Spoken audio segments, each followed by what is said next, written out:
Grief and mourning is a very difficult period of life for each of us.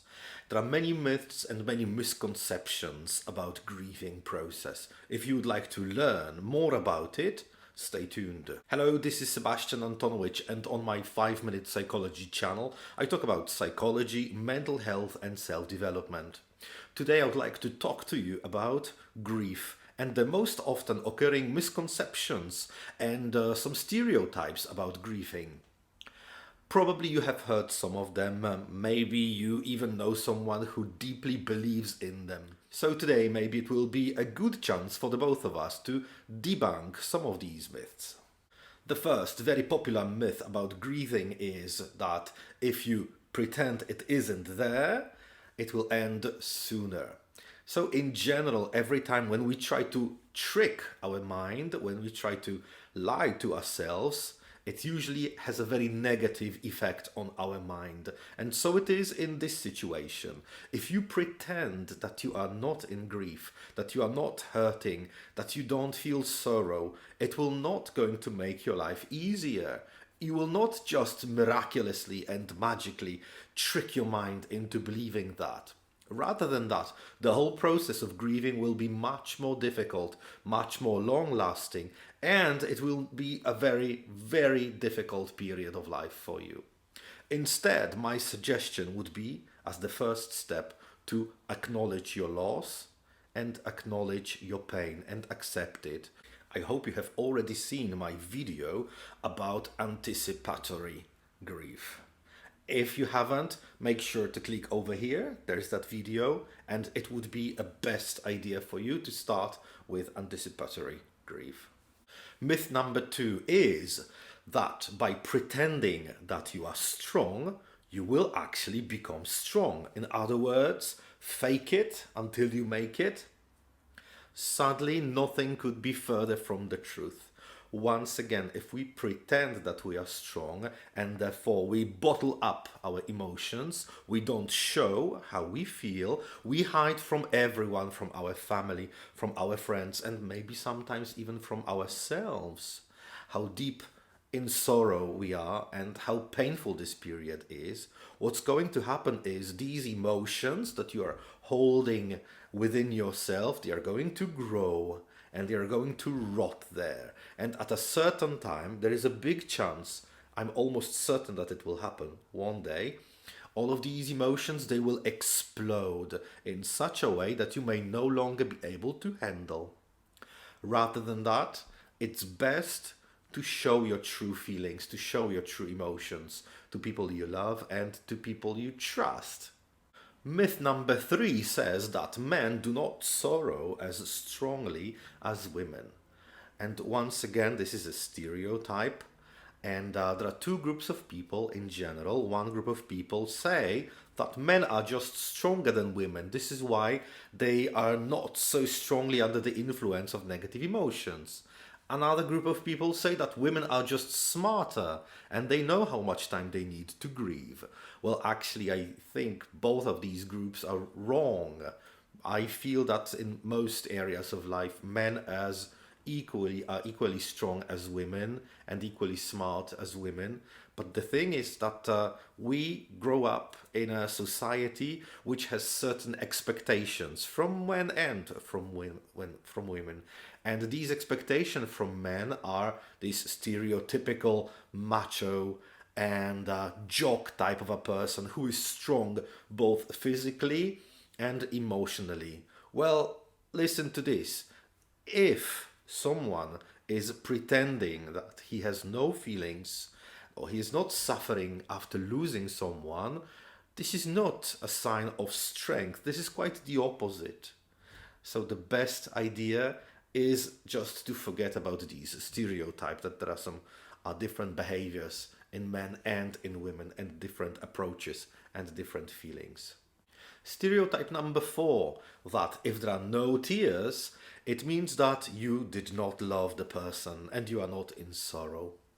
And you've probably learned that already from some of my videos, that emotions are highly subjective and we all feel them in a different way and we can all show them.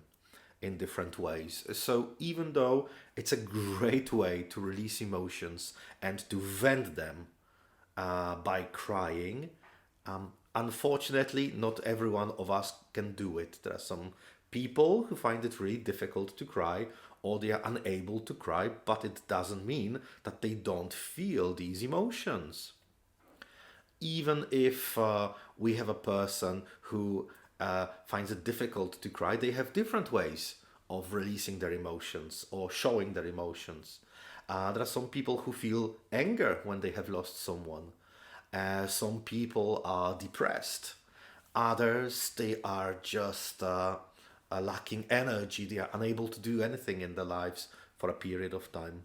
So crying is good for you if you can, but if someone is not able to cry in the grieving process, don't judge them, because perhaps this is the only way that they're showing their emotions that they can. Myth number 5 is that the grieving process should last 1 year. And I've heard that a lot, especially from the elderly and from people who are very strongly committed to a religious cult, that according to their tradition, 1 year is the time which should suffice. So your grieving process, your mourning should not be longer and should not be shorter than 1 year. And of course, belief, faith, and religion is a matter of tradition, and science and human mind and the way it works is a different story.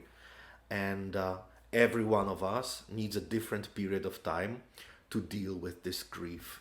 And it depends on many elements, on your relationship with the person who has died, on your age. It depends also on your personality traits, and on many other things. So if anyone tells you that 1 year is the right time to grieve, do not listen to them, because the right time to grieve for you is exactly the time you are grieving. So it could be weeks sometimes, and it doesn't necessarily mean that you did not love the person who died. It could be months, it could be years, and for some people, the grieving process takes their whole lifetime. Even such situations happen. And who's to say what's normal and what's not? It all depends on you personally.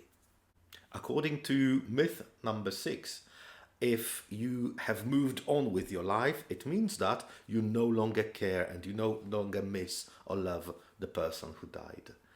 And the grieving process itself, it's in our mind, it's in our brain for us to deal with the loss, and being able to go through it and live our life normally again is actually the goal we all want to achieve sooner or later. And at a certain point, when we are able to live normally after losing someone very important to us, this is just our mind telling us that it's time to live our life normally. But it does not mean that we did not love the person who died. It does not mean that our relationship was bad, or it does not mean that our feelings were superficial. It just means it's time to go on with our life. There is another misconception, also among educated people, that grieving on social media is always a terrible idea. And I actually see where this is coming from, because I've performed my own study on social media and observed hundreds of comments where people were sharing their grief, their emotions, their feeling of loss, their sorrow.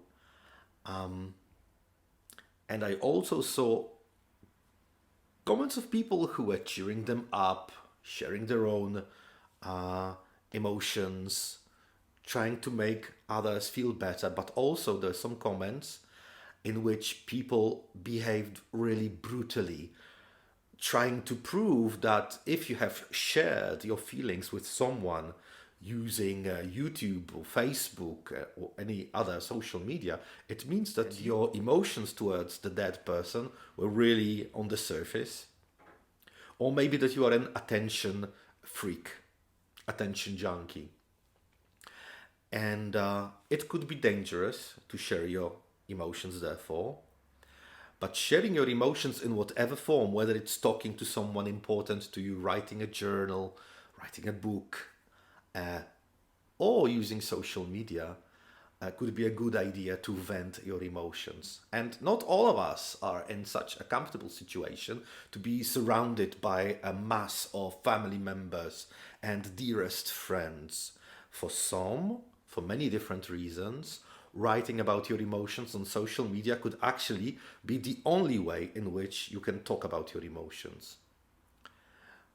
So taking these two elements, one negative, one positive, into account, maybe it would be possible for you to use a special fora or groups for closed public. So for a defined group of people, for someone you personally can actually invite to participate in, and then share your emotions with people you like, people you know, and people who trust in a safe environment. So sharing your emotions on the social media, from my perspective, could be really beneficial as long as you make sure you protect yourself against all the trolls and all the haters who, incidentally, always have enough time and enough energy to share their hatred with others.